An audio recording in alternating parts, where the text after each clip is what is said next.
It's been said the most influential person in human history is Jesus of Nazareth. Why has one man stood at history's center stage for 2,000 years?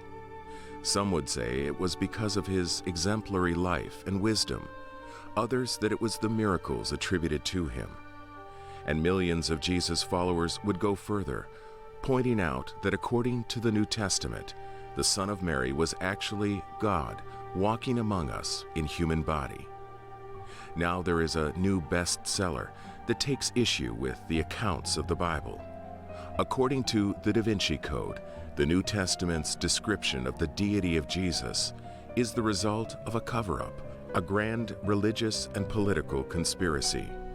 Was Jesus just a man on this day of discovery?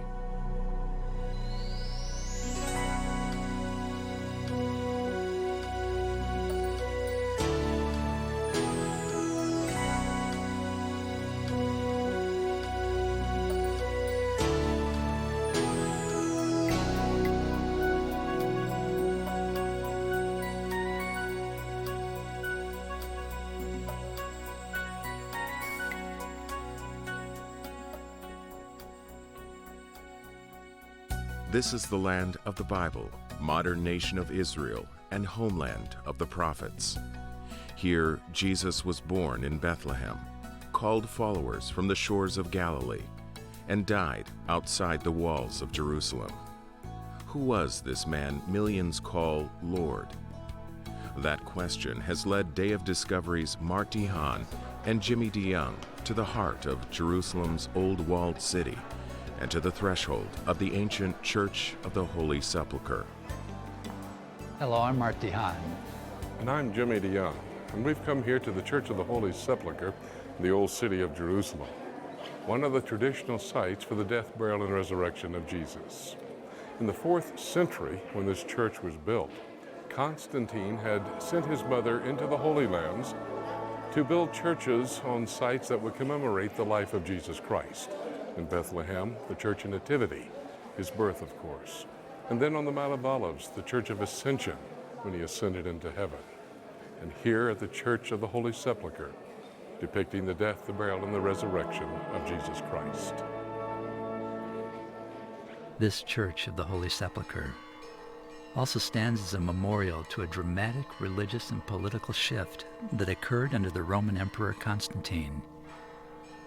In addition to commissioning churches like this in the Holy Land, he also legalized the long persecuted Christian faith and elevated the status of the followers of Jesus throughout the empire.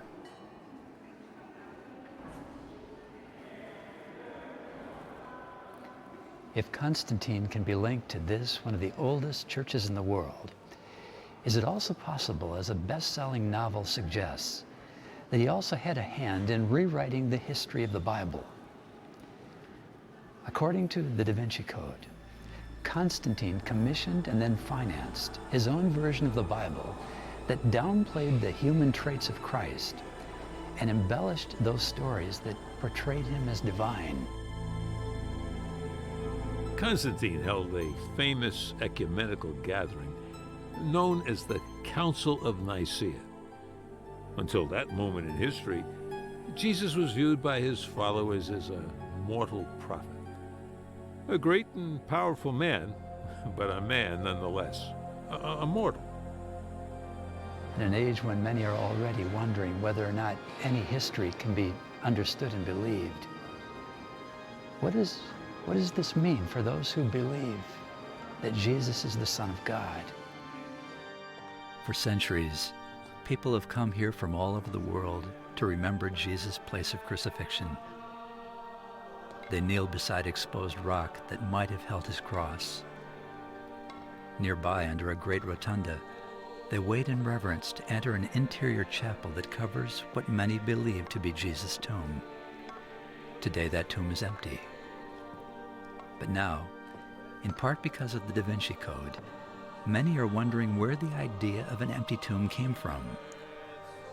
Was the account of a resurrection the result of the power of God? Or was it because of the power of a Roman emperor? It was all about power. Christ as Messiah was critical to the functioning of church and state. Many scholars claim that the early church literally stole Jesus from his original followers, hijacking his human message, shrouding it in an impenetrable cloak of divinity, and using it to expand their own power. This church, down through history, has been destroyed 3 times and rebuilt. But many are wondering today whether or not the Da Vinci Code has literally destroyed the foundations of the Christian faith. The greatest story ever told is, in fact, the greatest story ever sold. As you read more and more in the Da Vinci Code, you start seeing this mythology, this alternate history being expanded, so that by the end of the novel, what you have is a totally different picture of the world. What you have is what the book itself states, a history wherein you find everything you've ever been taught about Jesus Christ is a lie. And unfortunately, many people are believing this. The book is really an attempt to suggest that the divinity of Jesus was something that was created late, and that the knowledge of church leaders that Jesus was just human was something that they worked hard to suppress. And this was done through a variety of conspiracies, and there were a variety of clues left around. I feel the age of this imposing church in its stone corridors and lofty interiors. It stands as a monument to time. But we have biblical documents that are even older than these walls. No historical accounts from the early centuries have been as thoroughly examined and authenticated as the Gospels of Matthew, Mark, Luke, and John, along with the writings of the Apostle Paul. These were already considered sacred scriptures as early as the end of the 1st century. Well, we know that the 4 Gospels that are a part of our Bible were well established and well circulated in the church, certainly by the end of the 2nd century. And then if you look at the content of that material, it affirms very strongly the deity of Christ. That material takes you back into the 1st century. We also have a letter from a Roman governor, Pliny, who's writing Trajan, the emperor, talking about Christians worshiping Jesus as God in the early 2nd century. So all these portraits show this strand of Christianity as extant and functioning and alive and well in these early periods. Now that doesn't mean that there weren't other people calling themselves Christians who were doing other things, but the core of the faith was well established and apostolically overseen and guarded long before we ever get to Constantine. According to the 4 Gospels of the New Testament, Jesus had some remarkable things to say about himself. From the Gospel of John, Jesus said, "I and my Father are one." Then the Jews took up stones again to stone him. Jesus answered them, "Many good works I have shown you from my Father. For which of those works do you stone me?" The Jews answered him, saying, "For a good work we do not stone you, but for blasphemy, and because you, being a man, make yourself God." John chapter 10. On a number of occasions, the Jewish religious leaders were incensed to hear Jesus implying equality with God. And yet their own prophet Isaiah had said about the coming Messiah, "The Lord himself will give you a sign. Behold, the virgin shall conceive and bear a son, and shall call his name Emmanuel." When the story of Jesus' virgin birth is recorded in the New Testament by his disciple Matthew, it includes this key passage from Isaiah and translates the child's name Emmanuel as meaning God with us.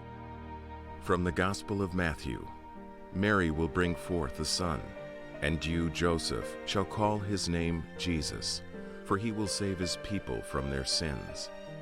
So all this was done, that it might be fulfilled which was spoken by the Lord through the prophet, saying, "Behold, the virgin shall be with child, and bear a son, and they shall call his name Emmanuel," which is translated, God with us. Matthew chapter 1. And so Isaiah's prophecy tells us that Messiah would be God in human flesh. And Jesus' disciple Matthew affirms that the one he followed was clearly the Messiah. Later, the Apostle Paul made another stunning claim about Jesus, that this perfect man who walked the roads of Israel was nothing less than the Creator, taking on human form. He is the image of the invisible God, the firstborn over all creation. For by him all things were created that are in heaven and that are on earth, visible and invisible, whether thrones or dominions or principalities or powers. All things were created through him and for him. Colossians chapter 1. One of the things we notice in the biblical documents would be the eyewitness flavor. You can tell these witnesses were on the scene and they did not contrive some sort of a cockamamie story which would benefit them. Because of their belief that Jesus was a God-man, worshipers have traveled to this church from around the world since the days of Constantine.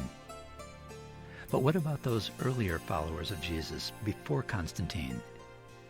Did they also believe that Jesus was God in the flesh? But the real important part of this story isn't what happened with Constantine, it's what happened before Constantine. And that's a very important part of the history. The Da Vinci Code leaves the impression that Constantine did a lot of very significant creative stuff that basically helped to form orthodoxy. But orthodoxy was substantially in place long before Constantine came in contact with Christianity. History records that during the early years of Christianity, many church leaders were tortured and killed for their conviction that Jesus was God. For our God, Jesus the Christ, was conceived by Mary according to God's plan. May he give to you a share and a place among his saints, and to us with you, and to all those under heaven who will yet believe in our Lord and God, Jesus Christ, and in his Father who raised him from the dead. Polycarp was burned at the stake by Roman authorities because he would not deny that Jesus was God. 86 years have I served him, and he has done me no wrong. How then can I blaspheme my King who has saved me? It's interesting, you know, one of the things that Christians and their critics agree on is this. The early church preached this as its core message. Jesus is the Messiah who rose from the dead. Now, even the enemies of Christianity will say, yeah, that's what the early church claimed. Okay, how do we explain that statement? The Christians, of course, say, duh, because it happened, okay? What does the other side say? Well, usually it's some kind of a variety of this central message. Jesus died on Friday, they claim. Sunday, he couldn't possibly have risen from the dead. So some weeks later, Peter gathers the disciples along the Sea of Galilee, and he says, well, fellas, we blew it. We hitched our wagon to the wrong star, wasted 3.5 years of our lives. What do you want to do, go back to fishing? And suddenly his face lights up, and he says, wait a minute. I got an idea. Follow my plans. Someday they'll name churches after us. Yeah, okay. So then he concocted the story of the resurrection, for example. No way could this have been the case, because Peter would have written the resurrection account something like this. On the first day of the week, Peter, James, and John, the executive committee of the apostles, fully believing that their Lord would rise from the dead, camped outside the tomb, and when on Sunday morning Jesus rose from the dead, he said, blessed are you, Peter, James, John. Please tell your brothers that I have risen. I'll see them in Galilee. And so we then hastened from the tomb and told the other 8 disciples, but since they're in the second group, of course, they had a difficulty in believing. But to the women, it seemed like idle tales. Now, you notice the resurrection account in reverse. What really happened was that women were the first witnesses, and there is no way that a first-century writer trying to make his material credible would ever have women as the first witnesses. If this were a later, legendary account that arose decades after the death of Jesus, then certainly male disciples would have been made to discover the empty tomb and to see the risen Jesus, people like Peter and John, rather than women whose testimony was counted as next to worthless in that society. Back 2,000 years ago, Their testimony wasn't even admitted in a court of law. So you see how this couldn't have been invented. And besides which, if Peter had invented this, I'll tell you when the whole thing would have crashed. He's about to be hoisted on a cross in a Roman arena. The early Christian church historian Eusebius tells us that he did get to Rome and so on. At that point, Peter would have blown a whistle and said, okay, a person can get hurt doing this thing. Call the authorities. I'm going to turn state's evidence. I'll tell you how we did it if I come off with my life. He didn't do that because the story was true. That's the difference. Whoever said it first said it best. Myths do not make martyrs. One of the most remarkable facts about contemporary scholarship is that most New Testament critics now acknowledge that after the crucifixion of Jesus, Jesus was seen alive from the dead by various individuals and groups of people under a variety of circumstances and at a number of different places. After the Last Supper and just before his betrayal, Jesus Christ instructed his disciples that after he rose from the dead, he would meet them here in the Galilee. Then the 11 disciples went away into Galilee, to the mountain which Jesus had appointed for them. When they saw him, they worshipped him, but some doubted. Matthew chapter 28. It was also in this same region that over 500 saw the resurrected Jesus Christ. For I delivered to you first of all that which I also received, that Christ died for our sins, according to the Scriptures, and that he was buried, and that he rose again the third day, according to the Scriptures, and that he was seen by Cephas, then by the 12.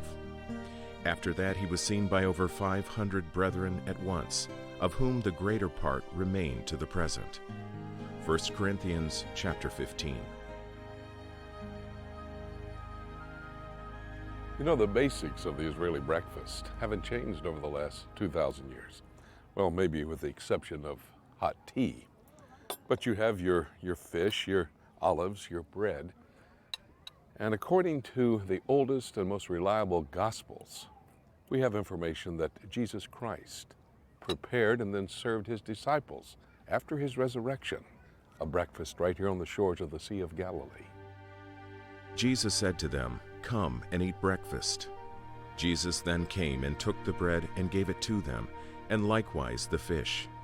This is now the third time Jesus showed himself to his disciples after he was raised from the dead. John chapter 21. You know, a lot of people today look at eating as a spiritual experience.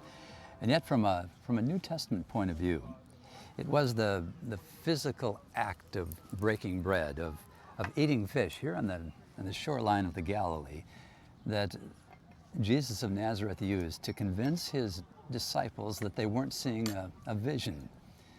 A lot of those who have doubted the biblical record talk about the disciples of Christ as followers of hallucinating, of visualizing something that they wanted to believe in. But one of the things that Jesus did over and over again was to give them physical evidence that he had risen from the dead to show that he really was the Messiah, the Son of God. And in preparing fish for his disciples, just as Jim and I are eating food, he gave them a memory. They saw his scarred hands, I'm sure. And in eating the food, it was as though not only did their spirits enter into what they were believing and seeing, but it was physical, it was material, it was a part of a real world. And that's important because there are a lot of people today that point out that millions of people over the years have died for what they believe. But it's just as true that nobody dies for what they know to be a lie. And the important thing about eating fish, eating bread together after the resurrection is that it gave the first witnesses of Christ physical, material evidence that Jesus of Nazareth had risen from the dead to show that he was more than a mere mortal. The physicality is a feature of all the appearance narratives. Take, for example, the appearance to the women at the tomb. They fall at Jesus' feet and grasp his ankles in worship, which shows the physicality of this appearance. And in John's version, he says to Mary, don't cling to me because I've not yet ascended to the Father. And shows the physicality of his body as they fall at his feet and grasp his ankles in worship and adoration. So why did Jesus come here to the Galilee after his resurrection? Because for the better part of 3 years of public life, he walked these hills, the shoreline, with his many friends and disciples. And according to the New Testament, after his resurrection, he came back to this area, to the people who had followed him, to let them know that he was alive. In the process, he let not just a few know, but hundreds were able to see, and to compare notes, and to talk about the fact that they had literally seen with their own eyes the risen Son of God. Here in the Galilee, called by the prophet Isaiah, Galilee, land of the Gentiles, because according to Christ, according to the New Testament, the good news of his resurrection wasn't just for his Jewish countrymen, but for men and women of all nations. Jesus said, "Go therefore and make disciples of all the nations, baptizing them in the name of the Father and of the Son and of the Holy Spirit, teaching them to observe all things that I have commanded you." Matthew chapter 28. Jimmy and I returned to the Mount of Olives, just across the valley from the old city of Jerusalem. There, the final after-resurrection appearance of Jesus was witnessed by those he knew so intimately and loved so dearly.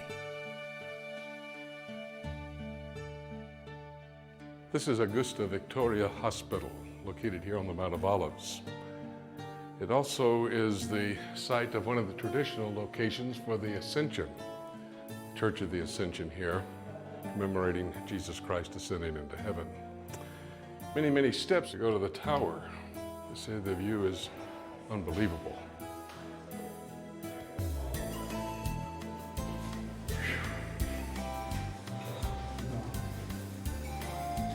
Don't push.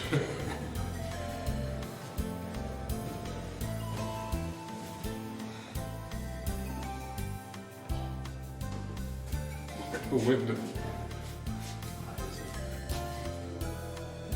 This is good enough. Keep going. Okay.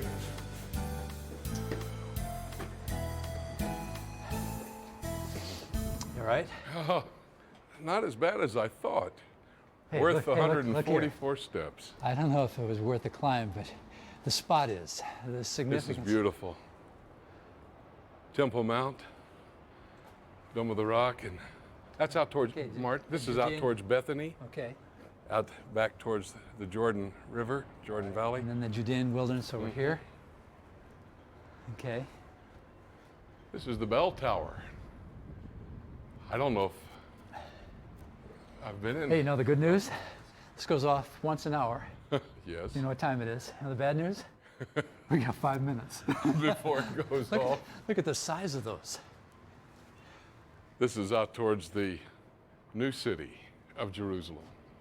It's a beautiful panoramic view from the Mount of Olives and the Church of the Ascension here at Augusta Victoria Hospital, marking one of the traditional sites that Jesus Christ would have ascended into heaven from after 40 days of spending time with the disciples after his resurrection. He met with them here on the Mount of Olives. He told them to start in Jerusalem, go to Judea, Samaria, and then to the uttermost parts of the earth. The final act of the life of Jesus Christ here on earth.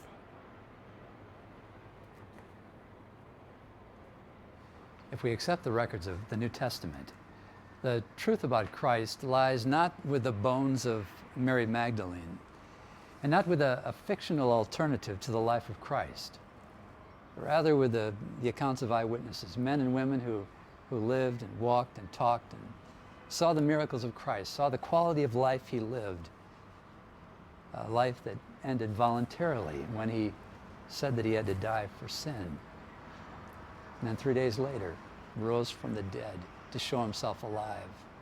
Here in this bell tower, these bells here in Jerusalem and around the world are linked to the message of Christ.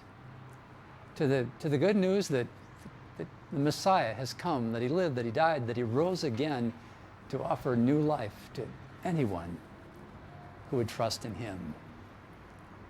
And for me personally, the sound of these bells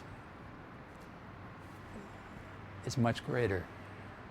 The message that these bells represent is infinitely greater than a fictional account based on bad history that is being whispered around the world as if someone has come up with an alternative story of Christ. The truth is found in the bells of the churches and the message of Christ, one who rose from the dead and from somewhere here on the Mount of Olives literally ascended before eyewitnesses back to his Father in heaven. This same Jesus who was taken up from you into heaven will so come in like manner as you saw him go into heaven. If you've never personally considered the Jesus of the Bible, and if you have questions about his claim to be God in the flesh, I'd encourage you to read the gospel accounts for yourself. You might want to start with John's gospel, which clearly presents Jesus as our Creator.